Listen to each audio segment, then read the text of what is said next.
People don't just vanish in Cedar Hills. Not without a trace. Not without a scream. So when Walter Gaines, a lifelong rancher, father of 3, and one of the most respected men in the high desert, drove off one morning to collect firewood and never came back, it didn't just shake his family. It rattled the bones of the whole damn town. That was 7 years ago. But if anyone thought the desert had forgotten, they weren't looking through the eyes of Fargo, the K9 who never let it go. It was the kind of October morning that only northern Arizona can deliver, crisp air tinged with dust, the scent of juniper riding in on a lazy breeze, and sunlight just warm enough to kiss your skin without burning. Walter Gaines had been up since 5 a.m., sipping black coffee from the chipped navy mug his wife Helen gave him 20 years ago. At 55, Walter was the kind of man who fixed fences with one hand and baked sourdough with the other. Broad-shouldered, quiet, reliable, a rock in boots and flannel. He wasn't a man to forget his lunch, let alone his family. That morning, he loaded his green '99 Ford pickup with a rope coil, a dull red canvas rucksack packed with tortillas, jerky, and a metal flask of well water, and most importantly, his father's machete, the same one he'd used for 30 years to cut mesquite branches and kindling. "I'll be back before dinner," Walter said, kissing Helen on the cheek. "You better be," she smiled, wrapping his scarf a little tighter. "Forecast says it's dropping to the 30s tonight." Walter chuckled and adjusted his hat. Desert always pretends to be nice before it bites. By 7:15 a.m., his taillights disappeared down the long dirt road that curled out toward the canyons northeast of town. It was the last time anyone ever saw him. When the call came through the Cedar Hills Sheriff's Office around 5:45 p.m., Officer Micah Carter had just finished logging patrol notes. He'd met Walter Gaines a few times since moving from Flagstaff, always found him grounded, dependable, and well-liked. Helen's voice cracked over the line. "He's not back, Officer Carter. Walter said he'd be home by 4, and he's never late." By 6:30, a small search party of neighbors and local ranch hands formed near Devil's Backbone Trailhead, the area Walter had mentioned that morning. Micah brought out the department's top K9, Fargo, a 4-year-old German shepherd with eyes like amber and nerves of steel. Fargo sniffed the seat of Walter's truck back at the ranch, then the wool gloves he always wore, and bolted toward the trail without hesitation. They followed. The trail was rough and mostly unmarked, weaving through rocky shelves, sagebrush flats, and canyons that sliced the land like veins. After an hour of searching in near silence, Fargo stopped, frozen, tail stiff, hackles slightly raised. Micah crouched beside him. "What is it, boy?" Fargo growled low, barely audible, then paced in a tight circle around a cluster of large stones near a cactus grove. There, tangled beneath the roots of a prickly pear, was a snapped metal antenna, bent and broken, but unmistakably part of a two-way radio. Micah's stomach dropped. Walter had taken his CB with him, standard practice out here where cell phone signals don't bother to exist. "Fargo, search," Micah commanded. The dog bounded ahead, nose to the dirt.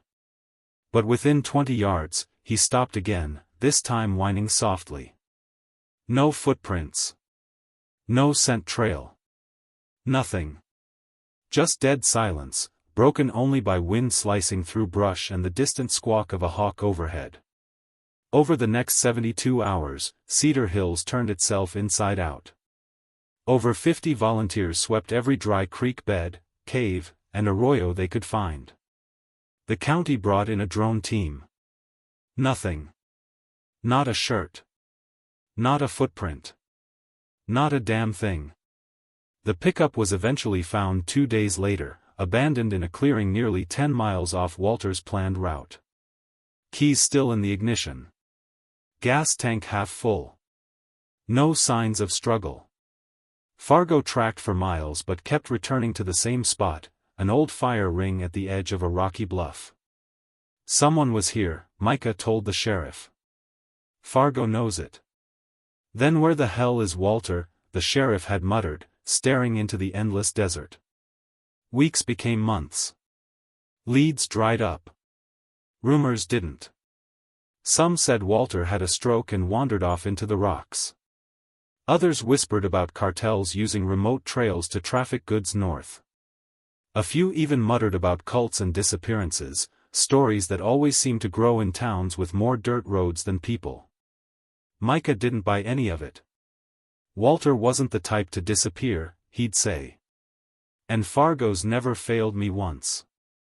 But without evidence, there wasn't much else they could do. Eventually, the case was filed as inactive. Micah boxed the report and moved on to burglary cases, domestic calls, and traffic enforcement. Fargo, reassigned to urban patrol, never stopped pacing near the garage when someone mentioned Walter's name. 7 years later, almost to the day, a group of local kids would go biking past a stretch of rock formations called the Three Pillars, just north of Devil's Backbone. They'd call it an adventure. A dare. One of them would spot a glint of metal inside a cave. Another would say, "Looks like a knife or something." They'd dig. And what they'd find would drag everything back into the light. But that's not where the story ends. That's where it really begins. And K9 Fargo, older now, a little slower, but still sharp as hell, would once again be the one to lead them through the silence, into the truth. The sun had already dropped behind the mountains by the time Officer Micah Carter got back to his cruiser. Fargo, now calm, lay on the cool gravel beside the passenger side tire, chest rising and falling with the rhythm of a job well done. Micah opened the driver's door, tossed his hat onto the dash, and stared at the broken radio antenna resting in a brown evidence bag. 7 years. And now, just like that, something real. He looked at Fargo, who was licking dust from his paw. "You still got it, buddy," Micah whispered. By the next morning, the town had already heard. In Cedar Hills, news traveled fast. Faster than the sheriff's office could make statements or coordinate with forensics. By 8 a.m., Helen Gaines stood at the front desk of the police station, gripping a manila folder filled with photocopies, maps, Walter's old notes, even a receipt for the radio he'd purchased in 2014. "Micah," she said, voice steady but hollow, "I want to help." Micah guided her into the small meeting room near the back. She sat where she had 7 years earlier. The room hadn't changed. But she had. Helen wore the same gold locket she always had, Walter's baby photo inside. She held it now like a talisman. "I need to know what you found," she said. Micah laid out the antenna, now cleaned and photographed. The serial number was eroded, but the zip tie, the same dull red shade she remembered, was unmistakable. "I think it's his," Micah said softly. "Fargo led me to it during that school event near Redstone Ridge." Helen nodded once, eyes never leaving the table. "That ridge. Walter used to call it the back door. Said it connected to the old logging trail north of Apache Rock." Micah's eyebrows lifted. "That trail wasn't part of the original search radius." "I know." She finally looked up. "But Walter, he said it was a shortcut. One he used when he thought he found a new mesquite cluster. He kept notes. In the old shed behind the barn." 2 hours later, Micah and Fargo stood outside the Gaines property for the first time in years. The house looked smaller now. Weather-worn. The garden out front had turned to brittle weeds. The light on the porch was still there, still turning on at dusk every night. Micah knew because he'd driven past enough times over the years to notice. He just never had the heart to stop. The shed was locked with a rusted padlock. Helen handed Micah the key. Inside, dust floated through beams of light like snowflakes in slow motion. On the workbench sat a notebook. Worn leather. Cracked spine. Walter's field journal. Micah flipped through. Sketches of trees. Notes on growth rings. Trail entries marked by date, time, and temperature. Most were from years earlier, but toward the back. October 20, 2016, scouted new grove near Three Sisters Rock Face. Not logged before. Dry, but mesquites healthy. Marked path near Redstone Wash. Return soon. Micah tapped the entry. Three Sisters? Helen nodded slowly. It's a rock formation. Looks like 3 pillars. Kids used to party out there before the trails were shut down after the fire in 2010. Micah's heart pounded. He looked at Fargo. Well, he murmured, looks like we've got a new direction. Over the next few days, Micah petitioned to reopen the case formally. He pushed through red tape, made phone calls, and argued with the sheriff, who wasn't thrilled about stirring up a cold file. But persistence paid off. With permission granted, Micah gathered a small team, 2 deputies, a forensic tech, and Fargo. They returned to Redstone Ridge, this time fully geared and ready to search. The area was different now. Time had changed the topography, rains had eroded old paths, and overgrowth had hidden others. But Fargo didn't hesitate. He moved with purpose, nose low, tail steady. His steps led them away from the marked trails, into a dry wash lined with cottonwoods and sharp rock. Micah followed closely. And then, Fargo stopped. He sniffed the ground. Circled once. Whined low in his throat. Micah dropped to one knee. What is it, bud? Brushing away loose dirt and leaves, Micah uncovered something buried under years of debris. It was a boot print, faint, but still intact in hardened clay. Micah placed his own boot next to it. Not a match. The sole was older, narrower. It looked like the type Walter wore. He photographed the print and marked the GPS coordinates. Then Fargo moved again, this time toward a rocky outcrop that jutted out like the prow of a ship. Micah followed, heart in his throat. And then he saw it. A glint of metal. Half buried under stones and brush was a knife sheath, faded, stitched leather, and just visible on the bottom edge, initials. WG. Micah stood still, letting the wind roll across his face. 7 years, he whispered. That night, he couldn't sleep. Fargo lay curled at the foot of the bed, twitching softly in a dream. Micah sat on the porch of his modest ranch house, coffee in hand, stars overhead. It was quiet. Too quiet. He pulled out Walter's notebook again. The final entry. Headed back to the sisters on Thursday. Should be enough wood to last us through winter. Tell Helen I'll bring her back a piece of the heartwood. Micah closed the journal. Walter never brought that piece back. But maybe, just maybe, Fargo would bring back something else. By Tuesday morning, Cedar Hills had changed. Word of Fargo's discovery, an old antenna buried beneath a mesquite tree in Redstone Wash, had spread through town faster than a monsoon wind. Folks who hadn't spoken Walter Gaines' name in years were now whispering it again at the gas station, the diner, and the church. But no one said it out loud in front of Helen. She hadn't come out of the house since Officer Micah delivered the antenna to her front porch, still wrapped in a Ziploc and dusted with sand. She'd held it like a ghost. Said nothing. Just nodded, slowly. Micah didn't press. He knew grief like that didn't speak in full sentences. Back at the station, the sheriff gave a half-hearted go-ahead to reopen the case for a few days, while the weather held. Micah didn't wait for more direction. Fargo had picked up a 7-year-old trail from memory. If that didn't justify a deeper look, nothing would. He started with old field maps, ones the sheriff's office hadn't touched since the original search. Redstone Ridge was just on the edge of the mapped grid from 2016, barely within the radius they'd canvassed. How'd we miss this? Micah muttered, flipping through notes that looked more like handwritten prayers than police reports. Because no one expected Walter to end up there. He was supposed to have gone northeast toward Pine Hollow, not south toward Redstone, Washington. There was no good reason for him to detour, unless something forced him to. On Wednesday, Fargo and Micah returned to the site. This time, they weren't alone.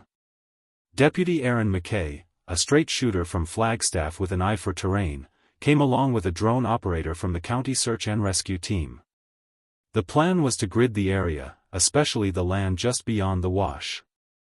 "We're looking for anything out of place," Micah told them. "Signs of campfires, debris, bones, fabric. Anything." They worked for hours. The drone buzzed overhead. Fargo moved slow but focused, sniffing the air, tail low and steady. The sun climbed. Temperatures hovered in the mid-80s. Cactus shadows stretched across dry gullies like skeleton fingers. At one point, Fargo stopped again. He didn't bark. He didn't growl. He just stood, ears locked forward, nose pointed toward a rocky wall at the edge of a dry spillway. Micah approached. "What is it, boy?" He crouched low and began clearing loose gravel from beneath a shelf of stone. Then he saw it. A handle, wooden, cracked, and buried up to the hilt. Micah froze. His pulse thudded in his ears.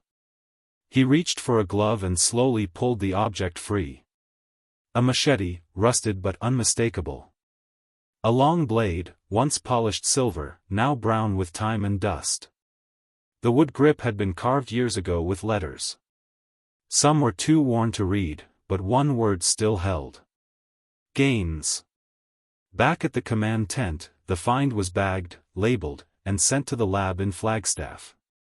Preliminary results came in late that night. It was Walter's. Helen confirmed it herself the next morning. She didn't cry. She didn't shake. She just looked at the blade in silence for what felt like forever and whispered, "This was his father's before him." The machete changed everything. The sheriff's office now treated the site as a potential crime scene. The FBI liaison in Tucson was notified. The state's forensic unit sent down 2 agents with portable scanners and metal detectors. It was no longer just a missing person case. It was something darker. Micah couldn't sleep. He lay on his back in bed, the ceiling fan humming above, Fargo curled on the rug beside him. The house was quiet. Too quiet. His mind kept going back to the layout of the canyon. Walter should never have been there. And he wouldn't have left that machete behind unless something stopped him from coming back. The next morning, Deputy McKay brought fresh prints of topographic overlays. She highlighted an area a few miles southeast of Redstone Ridge. "What's this?" Micah asked, pointing. "Locals call it the 3 Pillars," she replied. "Rock formations. Kids bike out there sometimes. It's off-trail, so it didn't come up in the original search radius." Fargo perked up at the word bike. Micah looked down at him. "You remember that spot?" Fargo's tail gave a slow wag. Micah stood. "We go now." The ride out was rough, dirt roads barely wide enough for a squad truck. The closer they got, the more rugged the terrain. Low scrub gave way to jagged ridges and silt beds shaped by old flash floods. And then they saw them. 3 towering red rock spires, standing like ancient sentinels in the middle of nowhere. There was no trail. No markers. Just wind, dust, and silence. Micah parked the truck and let Fargo out. The old dog didn't hesitate. He took off at a steady trot, weaving through scrub and dry brush like he knew exactly where he was going. Micah followed. They came to a wash bed, dry, cracked, and steep. Fargo slowed, sniffed, then crept forward into a narrow gap in the stone wall. Micah ducked and followed. Inside was a shallow cove, maybe 6 feet deep, sheltered by fallen rock. It was cool, shaded. And buried under layers of leaves and sediment was something shiny. Fargo pawed once, then sat. Micah dropped to his knees. He pulled back the debris. And there it was. A spent shell casing. By nightfall, they had 5 more. .223 caliber. No fresh fingerprints. But they hadn't been there for weeks, they'd been there for years. Micah stared at the casings in his gloved palm. Walter Gaines didn't just go missing. Something happened here. Something violent. As the sun bled red across the Arizona sky, Micah sat beside Fargo on the tailgate of the truck, staring out across the ridge. The old dog leaned against him, chest rising and falling slow. "You never forgot," Micah said quietly. Fargo let out a soft whine. Neither of them moved. They were one step closer. But something still lingered in the air, something unspoken. Because even now, after 7 years, the desert wasn't done talking. And Fargo? He was still listening. The sun hadn't even crested the hills when the first forensic van rolled into Cedar Hills.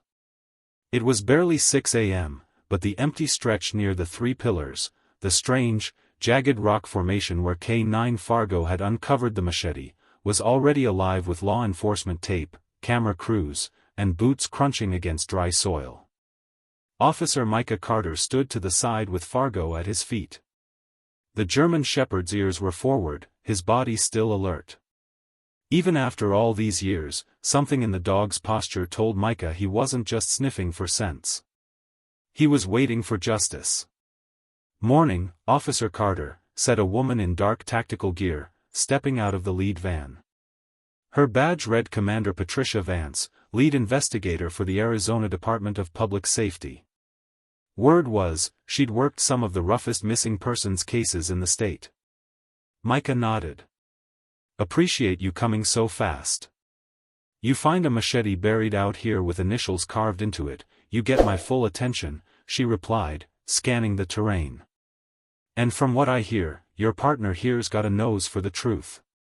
Micah gave Fargo a quick rub behind the ears. "He's never led me wrong."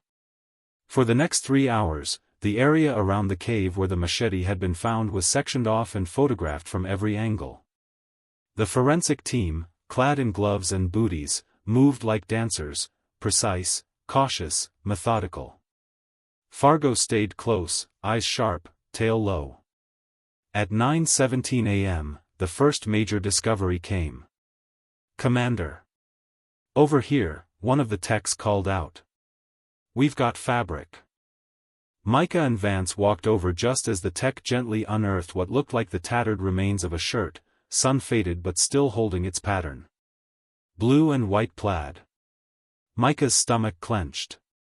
"That's what Helen described," he said quietly. "The shirt Walter wore the day he disappeared." The team kept digging. By mid-morning, they had pulled out additional fragments, denim, likely from work jeans, and the metal teeth of what was once a zipper. But the real shock came when one of the forensic leads waved them over to a nearby thicket about 60 feet north of the cave. "We found shell casings," she said, crouching over 2 brass cylinders half buried in the sediment. Micah squinted. "Rifle rounds? Caliber 5.56. Standard AR-15 or military issue.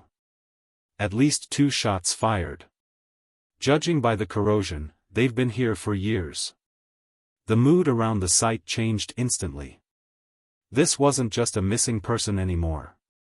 This was a potential homicide scene. Commander Vance didn't waste time. She ordered a full ground sweep with metal detectors, brought in cadaver dogs, and requested a forensic drone to map the area in 3D. The new mission wasn't just to find clues, it was to reconstruct what happened. Micah stepped away from the cluster of techs, Fargo beside him, both facing the desert silence. The same wind that once seemed like background noise now sounded like it was hiding something, something just out of reach. "How'd we miss this?" he muttered, more to himself than anyone. Vance appeared beside him, arms folded. "You didn't miss it, Carter. You followed the right canyon." But no one thought he'd gone this far off course. "He knew the area," Micah said. "Walter wouldn't just wander. No, she agreed. Which means either someone led him here, or forced him to come.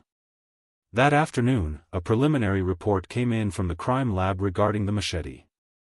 Despite years of exposure, the handle still held traces of mesquite wood fibers, consistent with tree types in the region. The blade was rusted but clean, no blood, no DNA, nothing organic. Which is interesting, Vance told Micah, reading the notes. Because if this were a struggle, you'd expect at least a trace of blood or transfer. But it was wiped clean. Deliberately. Micah frowned. Someone tried to erase their tracks. Exactly. Someone who knew what they were doing.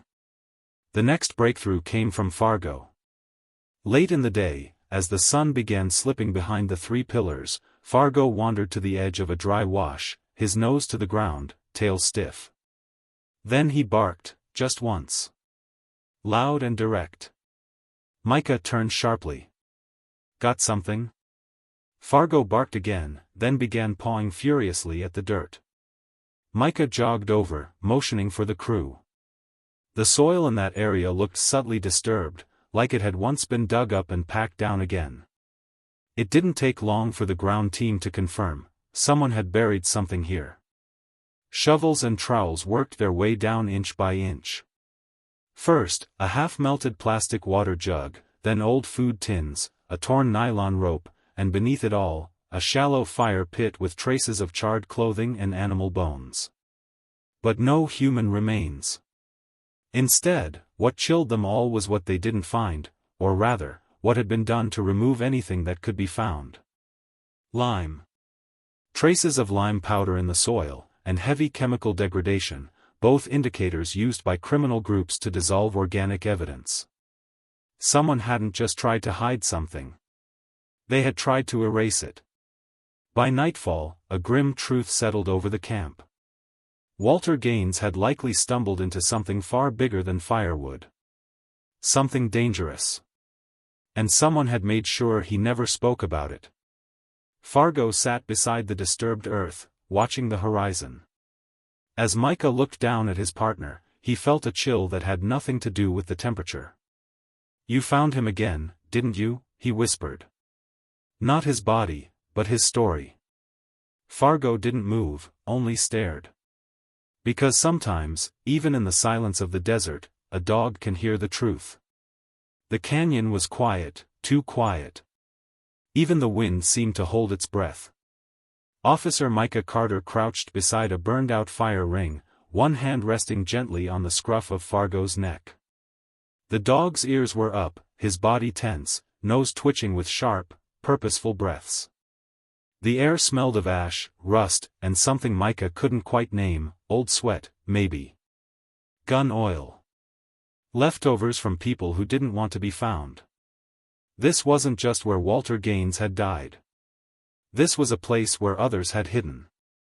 And Fargo had led them straight to it. The past 48 hours had been a whirlwind. After discovering Walter's machete and the .223 shell casings, the investigation escalated. The Arizona Department of Public Safety had sent in a special forensics team, and the Bureau of Land Management had provided access to detailed terrain mapping from satellite overlays. But none of it, not the maps, not the drone sweeps, had come close to what Fargo found next. Micah followed his K-9 partner along a narrow game trail that cut through thorny underbrush and sandstone ridges. They were about 2 miles north of the original cave site, near a shallow arroyo that twisted like a snake through the canyon floor. Fargo stopped. He turned in a tight circle once, twice, then let out a low growl and started pawing at the dry ground. Micah unslung his backpack and got on his knees. What they found was chilling. An old campsite, long abandoned but unmistakably human. Burnt food cans. Torn mylar blankets. A melted Bic lighter. Half-buried boot prints. And cigarette butts that hadn't degraded entirely. They called it in. By mid-afternoon, 4 federal agents and 2 crime scene technicians were on site. Micah stood back with Fargo while the techs combed through the debris. One of them, a quiet, efficient woman from Tucson named Rachel Kim, knelt beside a small, rectangular depression in the dirt. "There's lime in this soil," she murmured. Micah stiffened. "Lime?" She nodded. "The kind used to speed up decomposition. And look here," she lifted a tattered fragment of cloth sealed in a plastic bag, "this material matches the shirt Gaines was wearing when he disappeared." Fargo gave a short bark. Everyone went still. Rachel looked at Micah. "Your dog just found your grave, officer." But when the soil was finally dug out, there were no remains. No bones. No teeth. Nothing. Only that strange chemical smell. And a jagged piece of military-style dog tag, buried deeper than the rest. It didn't belong to Walter Gaines. It belonged to someone else entirely. That evening, Micah sat on the tailgate of his cruiser, rubbing Fargo's ears with one hand and holding the dog tag with the other. The engraving was worn down, but he could still make out most of it. J. Ramirez, USMC, 2006. Whoever this Ramirez was, he'd been buried here before someone dug him up and made sure no one else would ever find him again. Back in Cedar Hills, word of the discovery spread like brushfire. Helen Gaines hadn't left her house, but Micah stopped by to check in. He didn't give details, just said they were making progress. She didn't ask for more. She simply nodded and said, "Tell Fargo thank you for not giving up." Micah smiled. "I think he understands." That night, in his cramped apartment above the hardware store, Micah opened an old case file he hadn't touched in years. Not Walter's, but one from Nogales, 2014. He flipped through black and white photos of confiscated vehicles, bodies found in dry wells, narco camps buried in the hills. In one picture, almost an afterthought, a young man stood in the background, blurred but visible, wearing dog tags. J. Ramirez. Micah closed the file. The pieces were fitting together. Whatever happened to Walter Gaines wasn't random. It was part of something bigger, something organized, hidden under the surface for years. Next morning, Micah and Fargo headed back into the field with a new team, this time joined by 2 BLM Rangers and an agent from the DEA. The DEA agent, Victoria Lane, was all sharp edges and clipped words. "We believe this entire canyon corridor was used as a silent drop zone from 2015 to 2019, she told them as they hiked in. "No roads. No signals. Just relay runners and stash points every 5 to 10 miles. You're saying Gaines might have stumbled into a cartel route?" Micah asked. "I'm saying he probably saw something he shouldn't have," Lane replied. "And someone made sure he never saw anything again." Fargo suddenly jerked to the left, his leash taut. He barked. Once. Twice. Loud and urgent. Micah followed his lead toward a series of rocks near the canyon wall. Tucked between them, obscured by years of wind-blown dust and erosion, was a small nylon bag, military green, water-damaged but intact. Micah unzipped it slowly. Inside. A GPS unit. A burner phone, its battery long dead. A folded-up map with hand-drawn coordinates. He handed it to Agent Lane. Her eyes widened. "These are drop points. Real ones. Look, this mark matches a location near where you found the machete." Micah looked at Fargo, who stood beside him, still alert, still watching. "You knew," Micah whispered. "All this time, you knew where to start looking." That evening, as they packed up, Fargo laid his head in Micah's lap while the officers loaded gear into the trucks. The sky above the canyon was blood orange, and the shadows ran long and deep across the desert. They hadn't found Walter's body. But what they did find shattered years of silence. And someone, somewhere, was going to be nervous that Fargo was still on the job. The early morning sun cast long shadows over the red rock canyons of Cedar Hills, Arizona, painting the landscape in soft gold. The air smelled of sagebrush and dust. Officer Micah Carter stood beside his aging partner, K9 Fargo, just outside the perimeter of the final dig site. They weren't calling it a crime scene, not officially. Not anymore. A half-dozen investigators, forensics techs, and federal agents moved carefully through the scrub-covered terrain near the wash at Three Pillars, a place most locals never thought to look. A place that had never appeared on any of the original 2016 search maps. But it was here, almost 7 years after Walter Gaines vanished, that truth finally began to take shape. It had started with a machete. Rusted, weathered, but unmistakably his. Now, after weeks of digging, drone scanning, and chemical analysis, the team had found more, fragments of clothing, spent shell casings, and most chilling of all, a small, intentionally treated burial pit, filled with lime and disturbed soil. Still no body. But no one was calling it anything less than murder. Micah stared down at the dog sitting beside him. Fargo's ears twitched in the wind, his brown eyes locked on the excavation below. He was too old to actively assist in the dig now, but his nose, his instincts, had brought them this far. "You were right, buddy," Micah whispered. "You never stopped looking." Fargo let out a soft breath through his nose, as if acknowledging the words. He didn't need a medal. He didn't need applause. He just needed to finish the job. The town of Cedar Hills hadn't changed much in 7 years. The gas station still had the same broken E on its neon sign. The diner still served the best cherry pie south of Flagstaff. And Helen Gaines still lived in the same pale yellow ranch house at the end of Dusty Creek Road, with the porch light on every single night. Micah stopped by that evening. He brought the machete with him. Helen met him at the door, still wearing her apron, flour on her hands from the pie she'd been baking.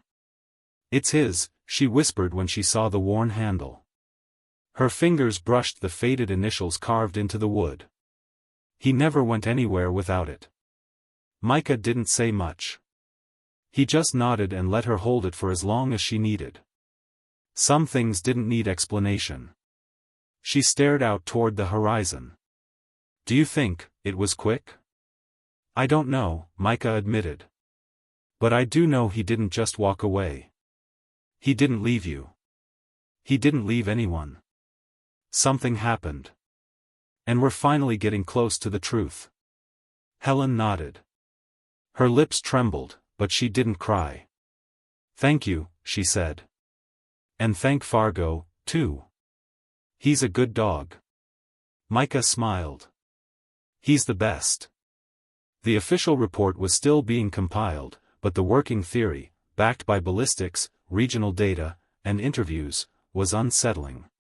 Walter Gaines likely stumbled upon an illegal smuggling operation, something that had been quietly using remote desert routes for years.